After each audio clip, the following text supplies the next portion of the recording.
Car c'est tellement Vermeer. C'est so Vermeer, quoi.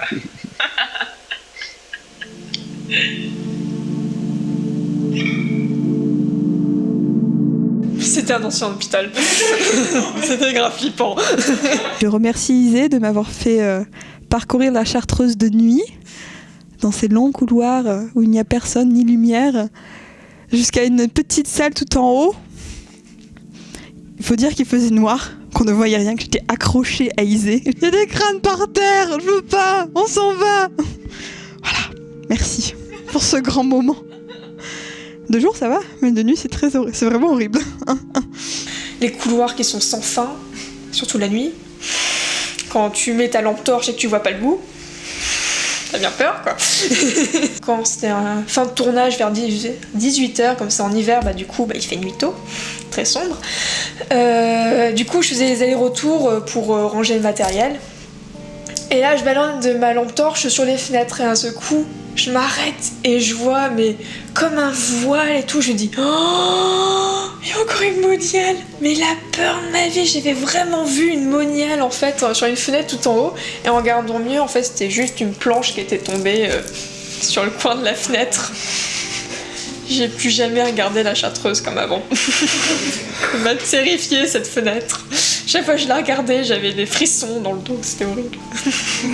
On sent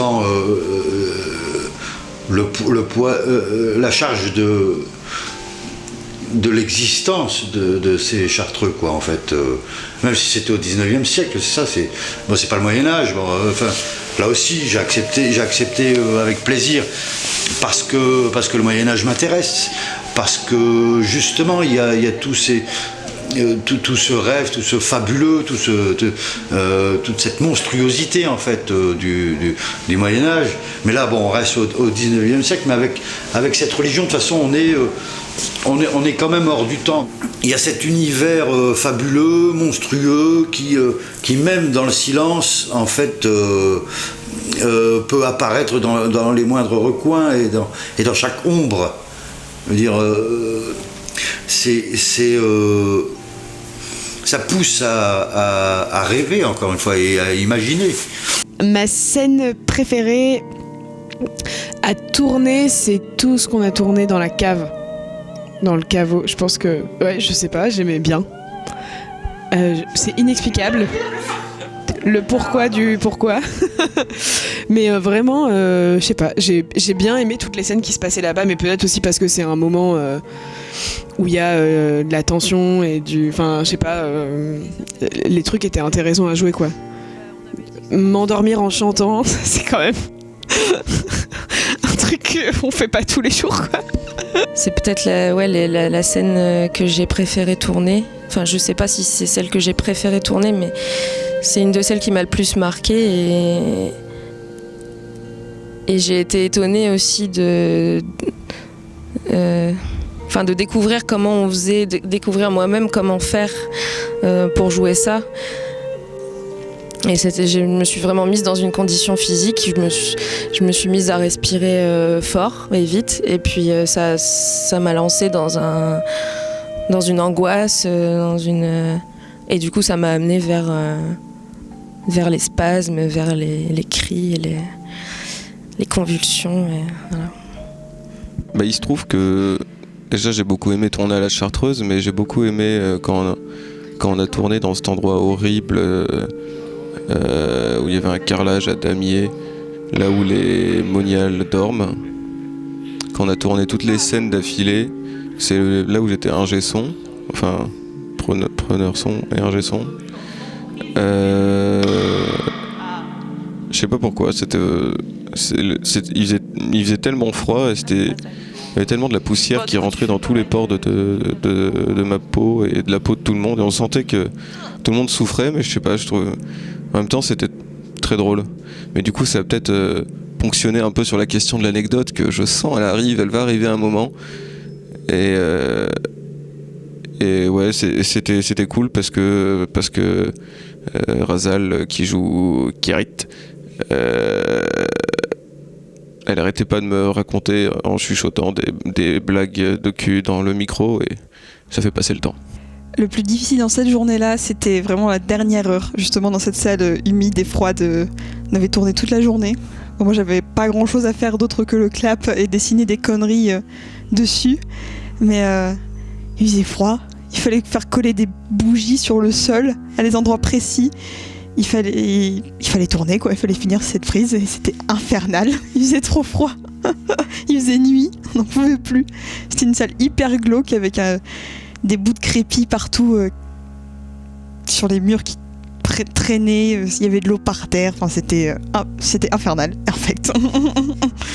Mais ça rend joli après coup, au moins. Alors, en tournage, ma scène favorite, la scène d'amour plus ou moins entre Isidore et Mara. Parce que c'était énormément de détails techniques, enfin de préparation. Il fallait pallier avec les tatouages de Félicien. Il fallait faire en sorte qu'on n'en voit aucun à l'écran et ça c'était difficile à gérer, mais du coup c'était intéressant. Il y avait les problèmes techniques, donc genre le moment du déshabillage, Mara qui se déshabille, Isidore qui se déshabille, il faut pas qu'on voit les tatouages, donc il faut faire en sorte de réussir à ne pas enlever à ce que Mara, donc Cécile, il faut faire en sorte qu'elle ne perde pas sa perruque pendant qu'elle se déshabille. Ça c'était tout un jeu. Pareil, ça c'était un peu un défi. Même si c'était pas très érotique non plus. On n'était pas nus ou quoi, mais quand on n'est pas acteur et qu'on n'a jamais fait ça, c'est un peu intimidant. On sait pas trop comment on va faire. Et en plus, c'était ma première scène avec lui. Je pense que c'était peut-être plus facile parce qu'on se connaissait pas justement. Du coup, il y a moins de gêne peut-être. Et puis bon, il m'a bien aidé aussi à être à l'aise. Les scènes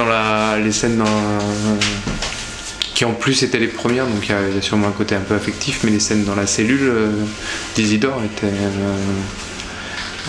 étaient très agréables à tourner. En plus, il y avait un truc avec des énergies très différentes et ça c'est...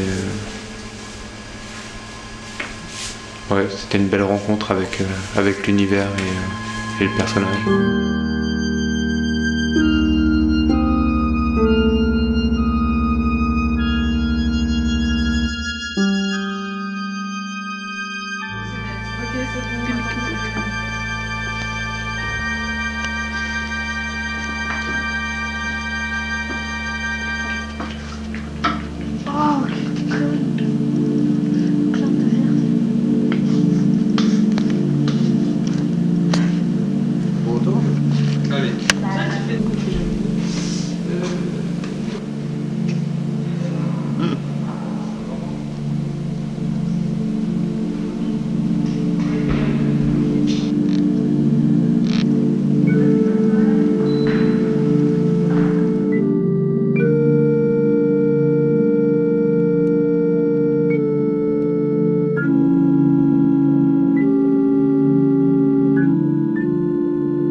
Thank